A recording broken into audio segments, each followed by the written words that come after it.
Okay, so I'm Christian. I am the lead ambassador for the F3 series.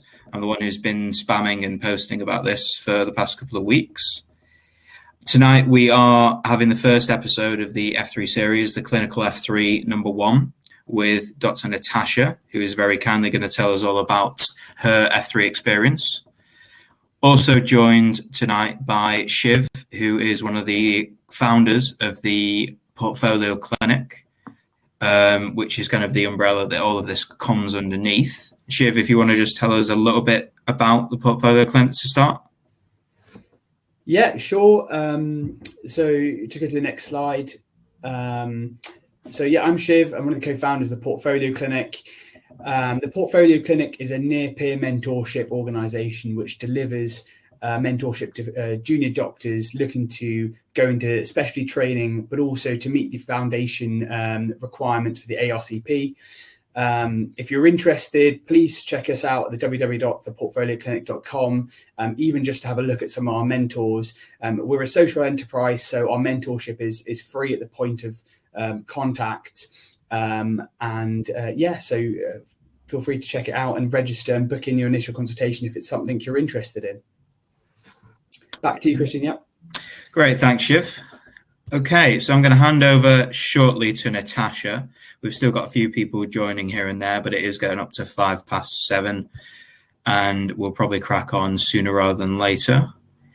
As I say, Natasha will be having a talk with us today. I'll be asking some questions, as will Shiv. If you guys have any questions, you can post some stuff in the chat, and we will keep a bit of an eye on that. Shiv is also going to be taking some dynamic notes, I think, through the talk. Yeah, you can follow them through. I've just put a link on the chat. I'll just be continuing to update that throughout this talk. And after the talk, and I'll mention this at the end again, but after the talk, we will send out a feedback form, which is obviously really helpful both for us to plan future talks, but also for Natasha, who's very kindly given us her time tonight. And this whole thing will be recorded, so anyone who wants to go back and listen again, or if anyone wants to recommend it to someone else, they can always pop back in the future and watch it again. So I'm going to very quickly now just hand over to Natasha, who's going to tell us all about her work and the Clinical F3. Let me see if I can hand over. I'm unmuted, so if you can hear me, then I've handed over. Okay, I'm just trying to unpresent myself. There we go. Hopefully everyone can see you now. Okay. Hello. Good afternoon. Good evening, even. Hope everyone's doing well. So I'm Natasha, and just to give you a bit of an introduction, I am currently a GP ST1. I graduated in 2015, so quite a while ago, and it's taken me quite a long time to get to specialty training because I really struggled with career choices. So after my F1, so I did after graduating, I did my F1. Took a bit of time out after my F1, which was quite unusual, to go abroad. Came back and did my F2, and after my F2, decided to do a clinical F3. So yeah, I think by the time I got to F2, I really still had no idea what I wanted to do. Had kind of hated everything, hated most specialties. Nothing was kind of attractive. F2 was quite hard. I was in quite a rubbish DGH, and it was a bit miserable.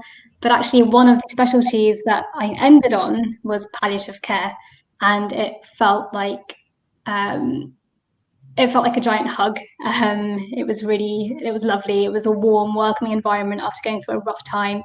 And I don't know if that influenced my kind of love towards palliative care now, whether it was just the circumstances around it or the specialty itself.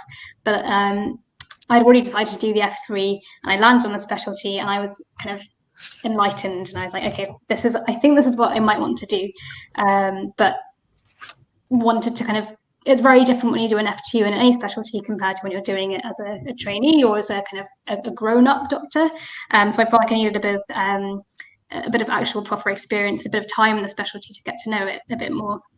And it just so happened that the hospice I was placed at had a specialty grade opening, so I applied for it and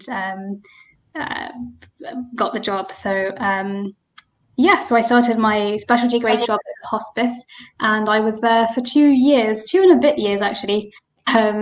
We can come on to why I'd stayed in the hospice for that long a bit later if that's of interest. So that's a bit of context and background as to how I landed on my clinical F3.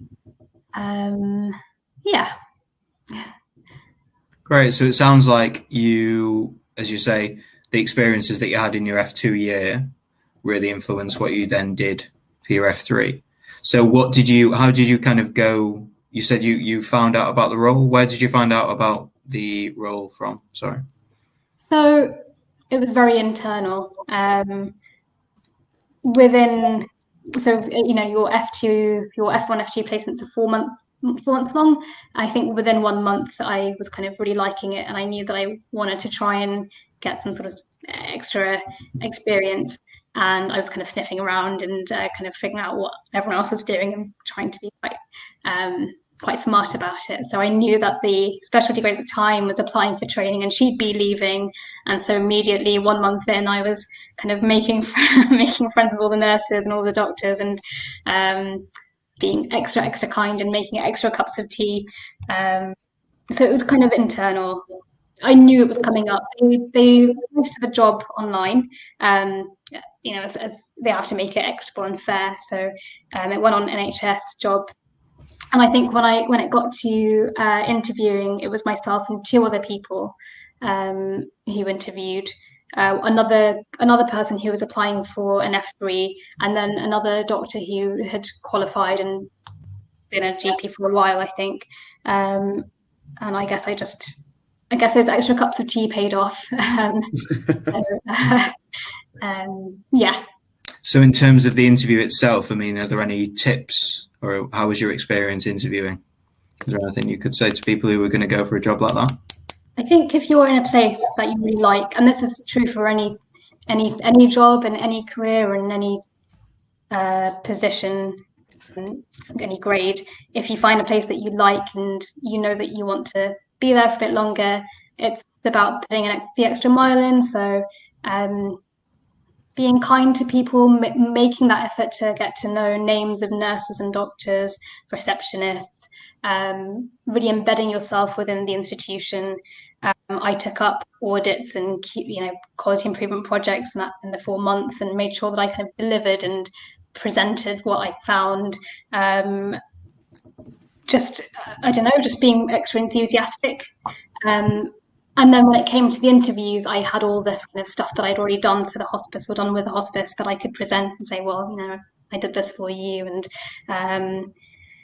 the interview itself was pretty bog standard interview stuff. Why do you want the job? Why do you think you're good for it? Your skills, your weaknesses. Tell me about something you're proud of. Tell me about some audit work you've done.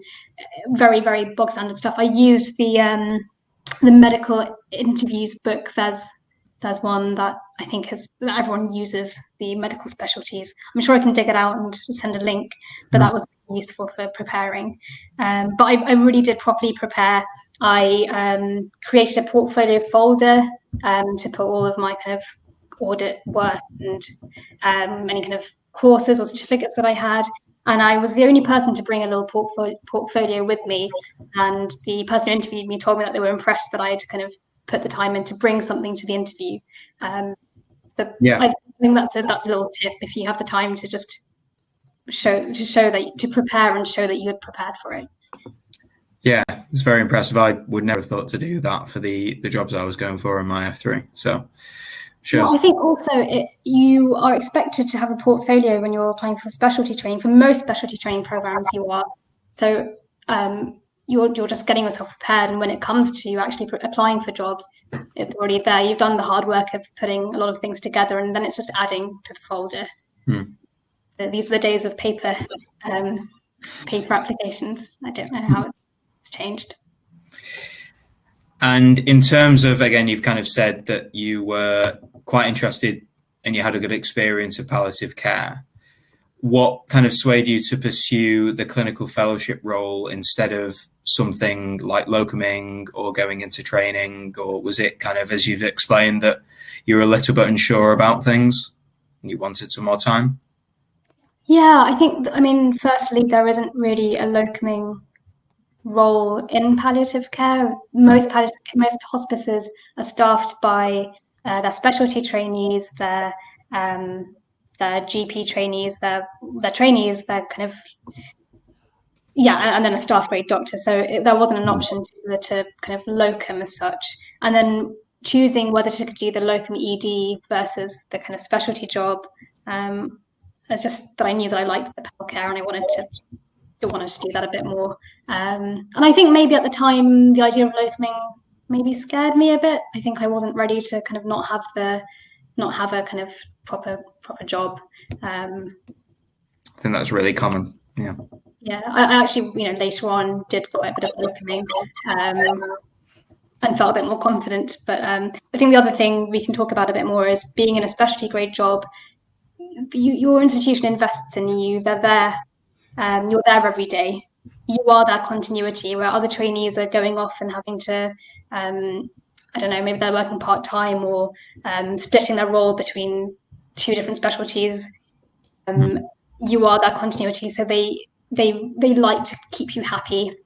They will do CBDs and KEXs and SLEs for you. They will treat you as much as possible like a trainee and give you training opportunities, whereas as a locum, you swan in and out. People don't know your name most of the time. Right, fair enough.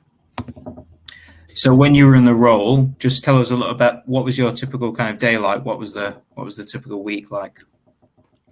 Again, this is very specific to palliative care, but I would swan in at 9 or 9:15, and I would leave at 5. And there were some days where I left past 5, but they were rare. So it was it's a nice palliative care job. I would do it. By the end of my 4-month placement, I kind of felt like I was confident enough to start doing my own ward rounds. And as I kind of stayed for longer, felt like I was able to kind of somewhat run the unit, which was quite nice, kind of having that responsibility. And then clerking in new patients to the hospice, leaving at 5. I would do one evening on call, and it was a resident on call, which felt really grown up. So I would be at home and I would have a phone and I would answer calls and queries, and then I'd do a weekend every month, I think.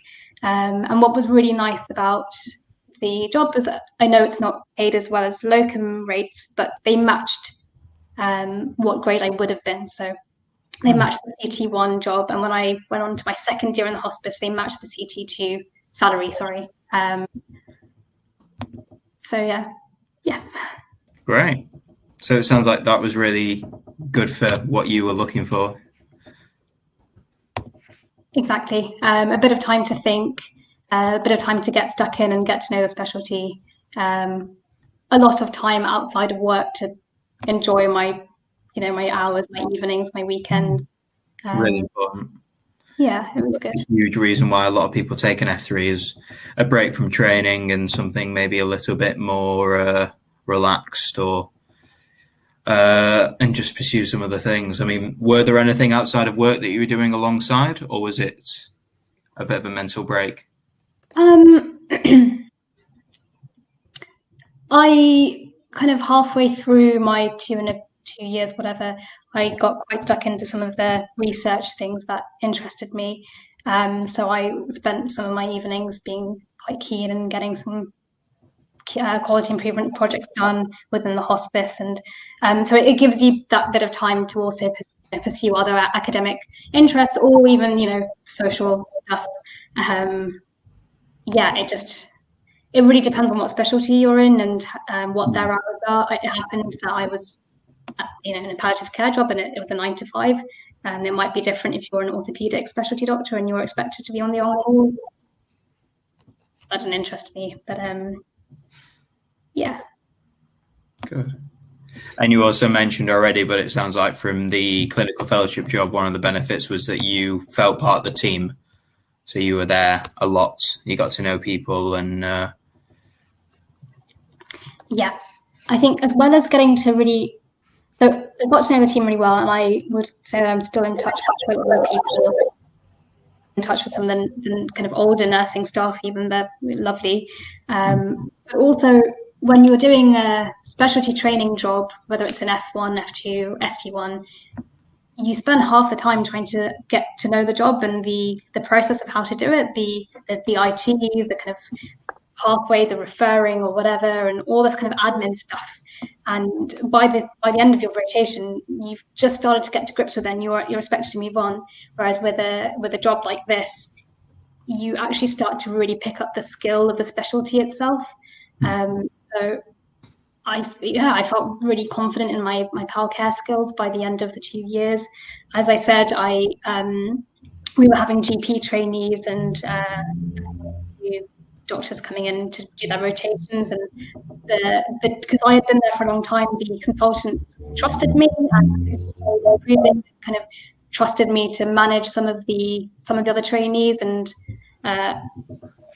sort of, yeah, like I said, kind of run the kind of the unit, and you have that chance to not only build relationships, but for your seniors to build trust in you, and then learn those managerial skills that you were never really taught otherwise, and that's really beneficial as well. Right. I think what you said there was actually really important, Natasha, about the foundation program and how 4 months just doesn't feel quite enough time to properly progress and gain confidence in a specialty. And that, I mean, that's, I think, a reason why many people do F3, F4 clinical fellow roles, to really gain confidence in one area. And whether or not they end up specializing in that area, you gain a tremendous amount of skill, whether that's sort of a broad skill base in the clinical specialty that you're working in, or managerial skill, QI or audit. Having that more than 4 months, even if it's 6 to 12 months in one place, means that you can do more than one cycle of an audit. You can do a full quality improvement project. You can actually get embedded in a research project without feeling, oh, well, in 2 months, I'm going to actually leave this specialty and I'm not going to be able to have as great a tie with the ward and the nurses and the patients and the doctors there. So I think I just echo what you said entirely. I think I have one question. It's slightly going back to what you said earlier, because you sound like many of the other F3s in the sense that you're very proactive about what you did. You, although it was an internal job, you made sure that you did everything in your capabilities so that you could get that role. For people that don't necessarily have access or wouldn't necessarily have an internal job and will be applying externally, do you have any tips about how to prepare best and how to make themselves come across well in their applications, or how to prepare themselves, I guess, for the application to maybe a more competitive F3 role? It's really hard. I don't have a good answer to that question. I can give you examples of jobs that I've applied to, not specialty training, but interim jobs, and I haven't got them, and they've been in institutions where I haven't worked for them, and you get the sense that they're putting out, they're hiring internally. It's really hard to know what the kind of intentions are. I would, if you have the time, I think tasters, maybe saying, can I come and observe the unit for a couple of days and see what it's like and see if I like it? And that gives you an opportunity to get to know some people and make some connections and do that kind of horrible networking, and it pays off in the interview.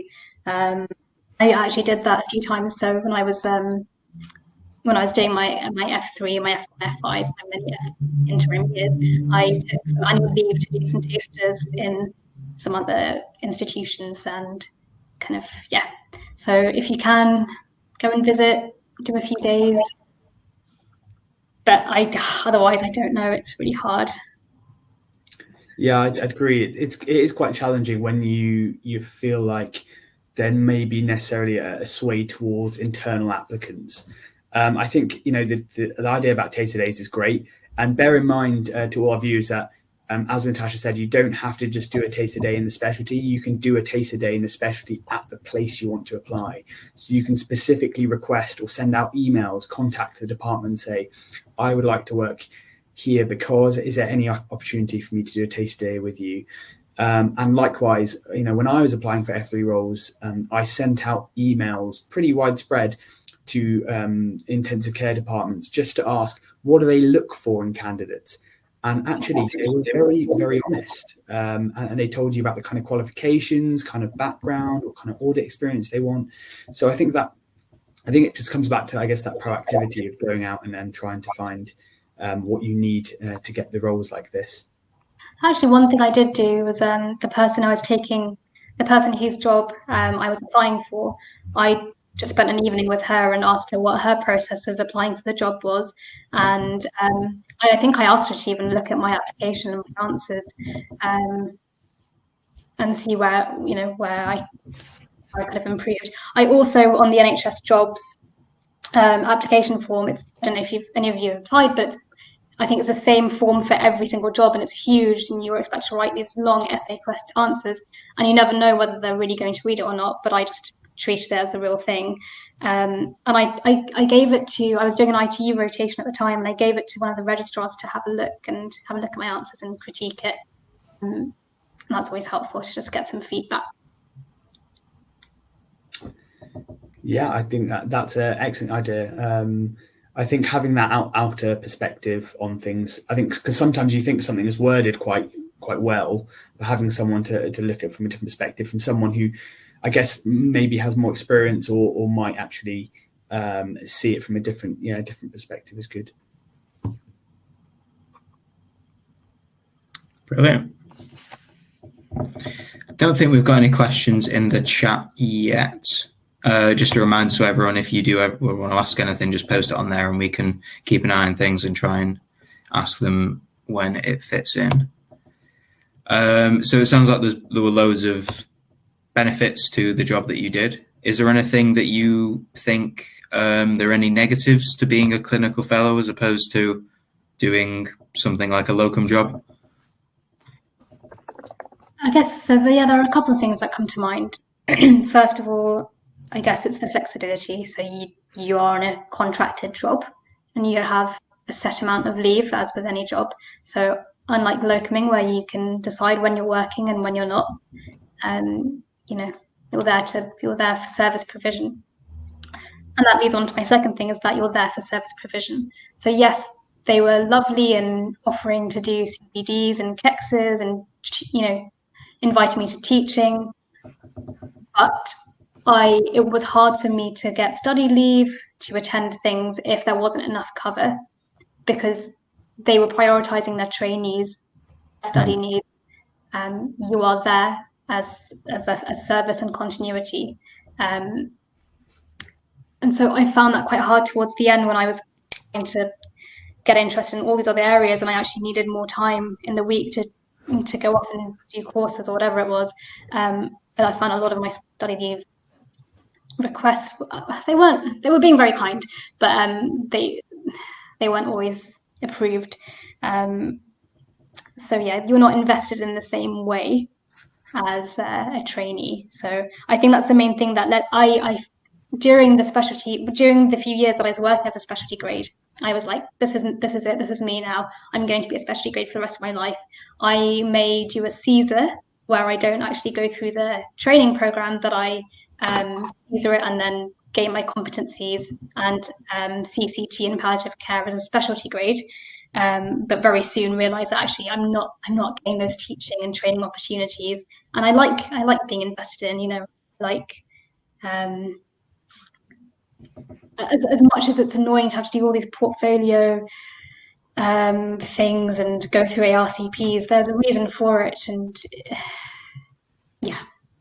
So I think that was one of the main things for me. I guess the pay is not as good as locuming. It depends on how much that matters to you. I'd say those are the main kind of downsides. So you felt comfortable with the the job and how you were getting along with things at the time, but after a certain amount of time, the lack of progression, did that start to become a factor as well? Yes, exactly that. So yeah, I think I got to 2 years and I felt like I didn't feel like I was stagnating, but I also think medics were bred to feel like we're climbing a ladder all the time and should be progressing. And again, it's completely down to you how much that means to you. So for me, it's like how big is my ego that I need to feel that I'm getting somewhere, or can I just be happy with this easy job, easy lifestyle? I'm progressing somewhat. My pay is improving every year. It doesn't really matter. It depends on the kind of person you are and how you, that kind of feeling of success, whatever success means to you. I think we like to think that we don't care about the progression and the stepwise ladder, but I think it's, in a sense, it's quite ingrained in us from medical school, and we're always told it's, as you said, a stepwise progression. So suddenly, when we take that step off, I mean, we feel happy for a while, but I think there's an element of itchy feet and, should I be doing this? Should I be doing it for longer? And as you said, I think that's entirely it's a personal question. But I think the general team here is quite, I think the reason why we're doing this is we're trying to, I guess, promote taking that extra step off the ladder. And I mean, we can see from what you're saying, the amount of skills you've developed from that time out training, you simply just wouldn't get that same experience from being on the training ladder. It's very, very unique to what you've done and to what many other people have done. It's interesting. I see someone has said that they feel the environment at work doesn't make it supportive to feel like to not be progressing. And I think like you can, this could be an entire like therapy session. You have to, I really spent the last year really pondering what success means to me, and really kind of digging deep to figure out what matters to me. And if you can figure that out earlier on in your life, I think we'd all be happier people. But that's such a tangent. No, but it's really important. I think that's a really important part of why people take F3s. Certainly, in my own experience, it was a huge part of it was just a break from the ladder. And as you say, you go through medical school for 5-6 years, and you're taught that this is part of it, and then you go into F1, and then you do F2, and progression is built into the system.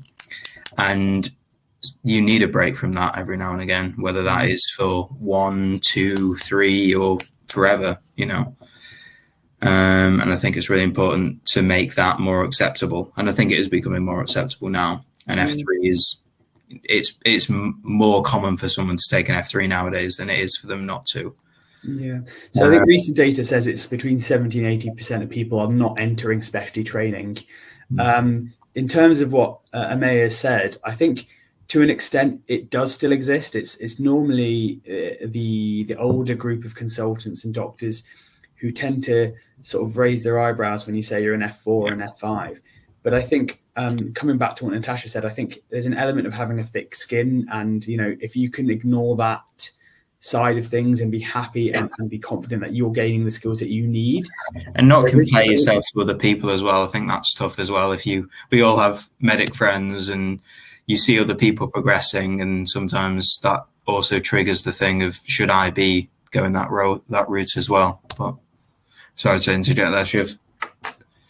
No, not at all. I think, it sounds like we're all quite passionate on the topic of what Amaya is mentioning as well.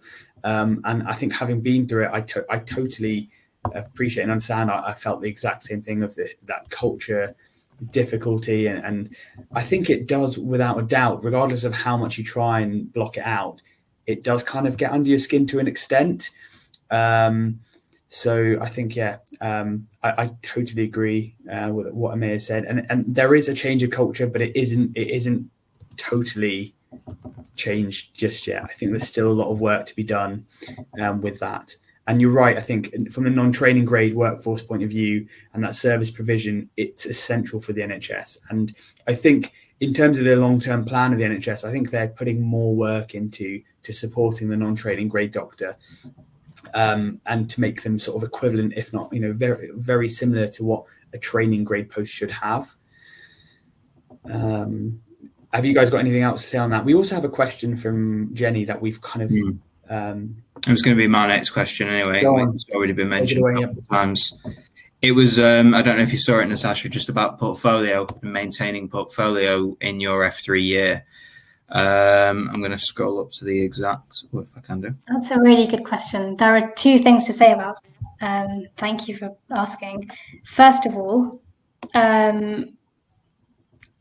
yes, so I decided to keep a portfolio, and I joined. So let's call it the JRCPTB, or I'm not sure, but it's what the core medical trainees use. I don't know if you're CMT or IMTs now.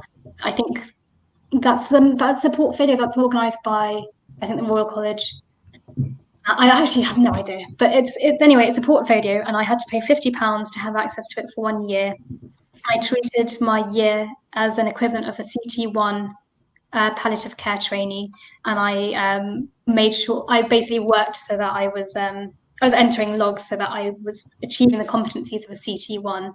And actually, I at that point I was planning on Caesaring it, and that would have meant something. And in hindsight, it doesn't actually mean anything, but I think it's still nice for you to show that you're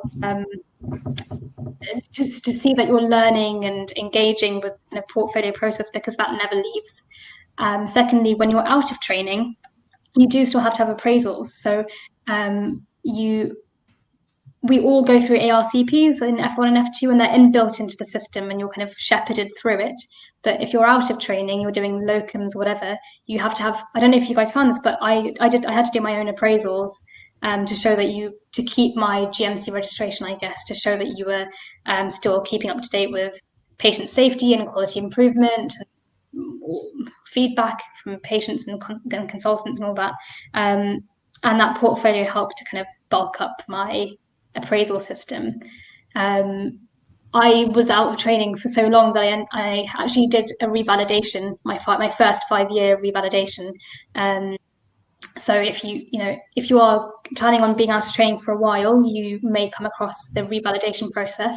And I was really stressed about it, because you have to kind of basically ask the GMC to revalidate you, and it's automatically done if you're in a training program. So keeping a portfolio really helps to show that you're an engaging doctor, and you're still keeping up with your competencies and all that. And I think if you end up applying for that specialty, then bonus that it shows that you're ahead of the game and you're keen. So I would. It's hard if it's your locum year and you want to chill out and have a jolly.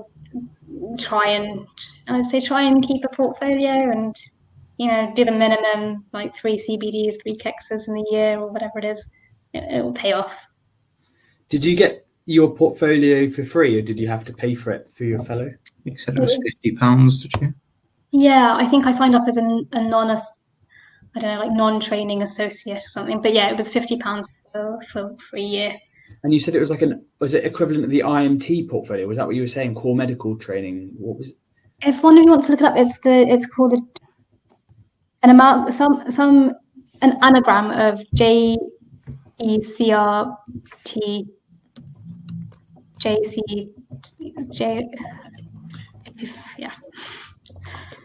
JCTR portfolio, and it was £50 for a year as an NPG, yeah? Yeah. JCRT, okay. Obviously, make sure that, sorry, go on. Go on, yeah. No, just make sure that you're still paying for your MDU, MPS insurance. Yeah, that's a really good point, isn't it? Yeah. Who did you go with for your insurance? Did you kind of weigh up different ones, or did you carry on the one that you'd had previously through training? I think I hadn't put much thought into it. I think I just randomly picked one, and it was whatever. I still don't know. I just carried on with MDU, I think it was at the time. Yeah. There's another question from Jenny as well about, I'll let you guys read.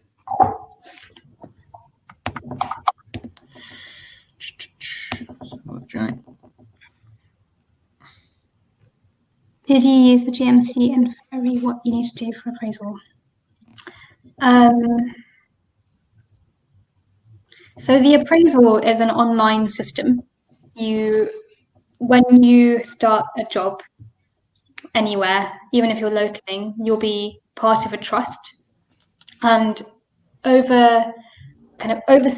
the GMC, kind of competencies, or kind of GMCE, I don't know, of the doctors, is as a responsible officer. So for every site, every hospital, every trust, there is one person called a responsible officer who will oversee everyone's ARCPs, revalidations, everything.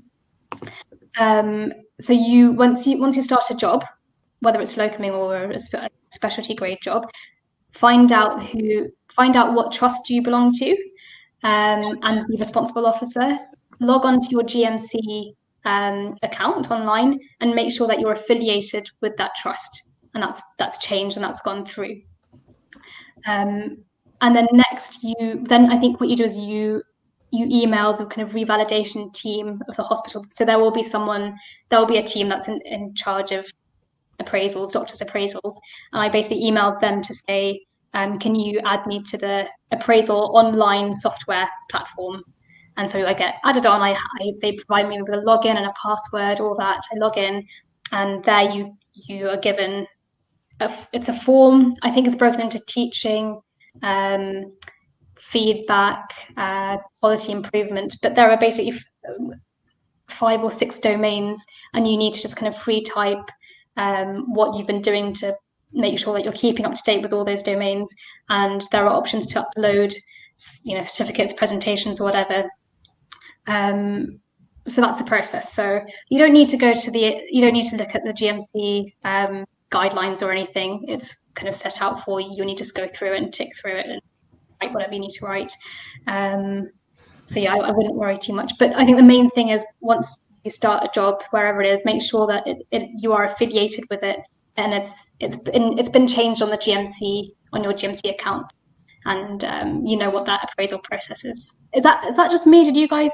I don't know if you. Yeah, okay. You explained it really well, and that's the same for basically any fellow job, or locum job as well. If you're pretty much like a long-term locum somewhere, you can organise your own ARCP or your appraisal there as a post-foundation doctor. You typically have to pay for it yourself, and it could be a couple of £100 if you're a locum. But if you're a fellow, you tend to get that service for free. But yeah, you do exactly as Natasha said. Just email the revalidation team. The process is it's just a bit long-winded, but this is the NHS, I guess. But yeah, so if you email the revalidation team, and they tend to give you the information, the email address is quite easily available. Just speak to your clinical or educational supervisor, and they can provide it for you. I don't know why people don't talk about that step more. It's always like a weird puzzle that you have to work out on your own, and yeah. Definitely, yeah. It's kind of it's a bit of an enigma getting your appraisal as a foundation F3, F4 doctor. But yeah, it needs to be better disseminated, that information. But it's not. They don't. It's less rigidly inspected. So where at an ARCP you were expected to have, your number of SLEs or whatever, it's kind of it's whatever you put on it. You can get by with not very much. So I wouldn't stress about it. Right. Okay. Thank you. That's good. Lots of people saying thanks. One thing no one's mentioned it, but quite a few questions that sometimes pop up are about the pension scheme and whether to stick around with it when you go into a locum job or an F3 job, sorry. I think that's quite a personal choice. I think that's another whole can of worms that we could probably talk about for hours. It's very complicated. I still don't understand them. I think mine was inbuilt. So that was one of the nice things about not being self-employed, but being employed by an organisation, was that all the kind of the tax and pensions were all sorted for me. I didn't have to think about it. And I kept up. I think you could opt out of pensions if you wanted to, but I don't know why. I mean, you might choose to for a year if you want to save up for a big trip, but I don't know. All that future stuff scares me a bit, and I just continued with the pensions. I'm pretty sure even if you're locuming, I'm pretty sure that it's probably inbuilt into your bank contract as well. So I don't think you need to think about pensions. I think it's automatically deducted from your pay and it goes in. I think. Yeah, it is. Yeah. Yeah, I think I probably would second what Natasha said in terms of the NHS pension scheme. Unless you're looking for fast cash to go away or to buy a house or something, and you're locuming, whereas that actually that money would make a difference when you're working as a fellow. I mean, I don't think taking a pension pay is probably going to make that much of a difference, but I think if you're locuming and you're locuming pretty hard, it could be quite a lot. And that's probably, I mean, without giving bad advice, I think personally that would have been the only way in which I would have opted out. I don't know, Christian, did you? I kept him purely for the same kind of reasons. I don't know enough about it, and the very vague information I got from it was NHS pension is the best pension around. You should probably stick in it. And like you say, I did loads of locum. I probably would have made a significant chunk more, but I had enough money at the time for what I needed then, and it just seemed. Again, I think it's one of those things that's very complicated, and unless you really want to find out about it and weigh up all the pros and cons, it's better and easier just to stick with it. I did just want to kind of get your opinion though, because I know it's a question that comes up quite a lot when people do take an F3 and things, and I wanted to see what you did. I think it is a personal choice. My opinion is you're never going to regret paying into a pension. Definitely the NHS pension, and but it depends on why you're doing the locuming, I guess. Yeah, that's fair. Okay. So is there anything else about going back to kind of the job that you did in the clinical work? Anything else you want to say about that? You said that you got involved in quite a lot of audits and some research things. Did you do any courses or anything kind of further academic stuff while you were in there, or was it? Yeah, one thing I thought of doing, but I didn't do in the end, was I was thinking of applying for palliative care training. I was going to do, so each specialty has its own specialty exam. So I think, for instance, if you're a medic and you will have done your MRCP 1 and 2, whatever it is. And then I think most specialties have a kind of exit exam. It's called the SCI, the Specialty Certificate Examination. And I was thinking of doing the SCI for palliative care because I was in it, and I thought might as well use the knowledge for something. But I think part of that was maybe our inbuilt need to feel like we're doing an exam and getting somewhere, and I'm soon kind of just, what am I doing? Why am I doing this? But yeah, I mean, courses, I did go on a few. I didn't have the study budget. So that's the other thing. When you're in a training program, you do get your, from AGE, you do get a study budget. I didn't, so it was kind of out of my own pocket. So I didn't do that many. What was really nice about being there for a long time, and I talked about QI, I was there long enough to start some QI projects, and I got quite attached to them. And I'm actually 2 years on from leaving the hospice. I'm still involved in those QI projects and starting up some new pathways, and that's stuff that you don't get to do because it's such a kind of stuff that consultants do. They're kind of higher up managerial, but I guess I was there long enough that I got stuck in, and then just got a bit attached and have continued to help out pro bono. But I think that stuff probably hopefully looks impressive. Oh, brilliant. But yeah, I think it depends on how keen you are. Yeah, again, I think it just speaks to the flexibility and the benefit of F3 getting involved in things that outside of the immediate job that you want to pursue.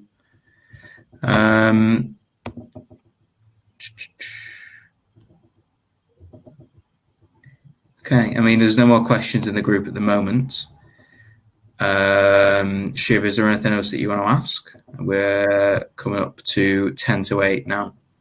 I don't know. I think if we're sort of coming to the close, I think is the key thing really is to create some take-home points. I think we've talked really a lot about the portfolio side, and you know, the stuff that you've been doing outside your clinical work as well. But is there anything that you think you've gained from those 2 years? I mean, we've talked about a couple of things, but is there anything that you gained that you think you just wouldn't have done if you'd gone straight into training? I think there are two things that I want to say in terms of what I gained. First of all, in terms of what I wouldn't have done otherwise, it led me on a weird little rabbit hole. So palliative care led me to my interest in public health, and then I ended up doing a master's. So that was my F5, I think. I don't know, lost count. I would have never even thought of doing a master's in public health. Like, I didn't even know what it was until I came to kind of realizing, and that was through my work at the hospice.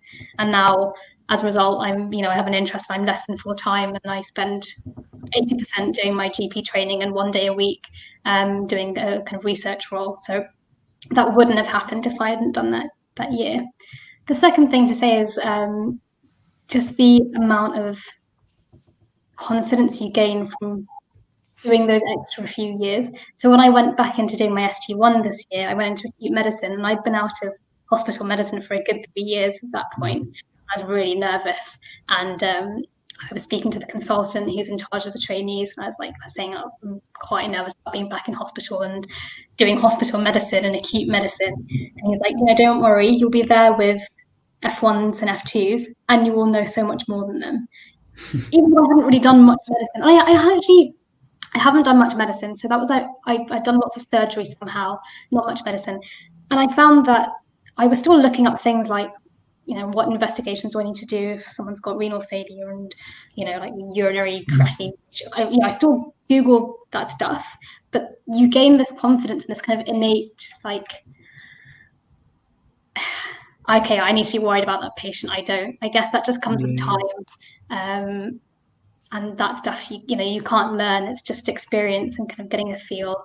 I think I guess it's like the honing of the clinical acumen. That sounds really poncy, but you just that experience. Even if it's a specialty that you never go back to again, you will have gained this kind of, you build this innate kind of sense of what you think you need to do with someone.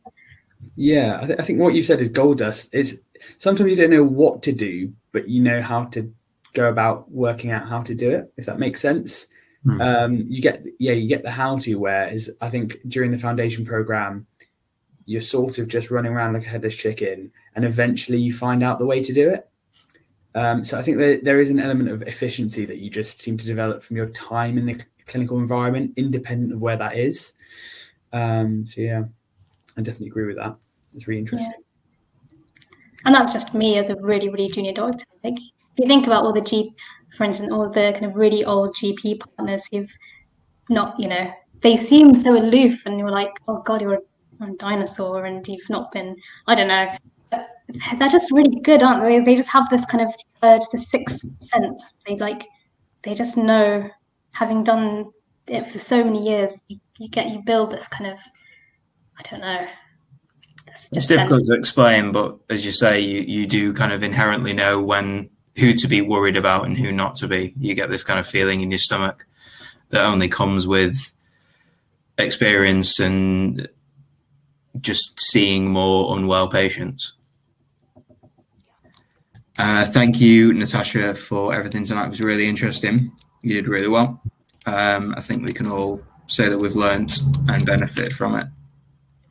Yeah, great chatting to you, Natasha. Honestly, it's been great to hear about your experiences. Thank you. Good luck, everyone. Thanks. Great. Thanks, everyone. And hopefully we'll see you all next week. Bye, everyone. Bye. Okay.